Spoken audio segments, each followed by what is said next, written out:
మాజీ సీఎం జగన్ పై మండిపడ్డారు మంత్రి పార్థసారథి. చంద్రబాబుకి చివరి ఎన్నిక అంటూ జగన్ దిగజారి మాట్లాడుతున్నారన్నారు మంత్రి పార్థసారథి. చంద్రబాబు వయసు గురించి మాట్లాడాల్సిన అవసరం ఏంటి అని నిలదీశారు.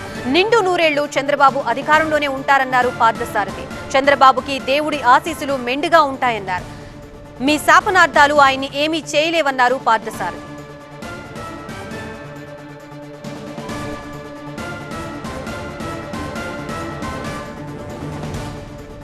ఎంతసేపు చంద్రబాబు నాయుడు గారి వయసు, ఆయన రిటైర్మెంటు, ఆయన ఆఖరి ఎలక్షను, ఎందుకు అంత దిగజారి ఫ్రస్ట్రేషన్లో మాట్లాడాల్సిన అవసరం ఏంటి జగన్మోహన్ రెడ్డి గారు అని చెప్పేసి నేను ప్రశ్నిస్తా ఉన్నాను.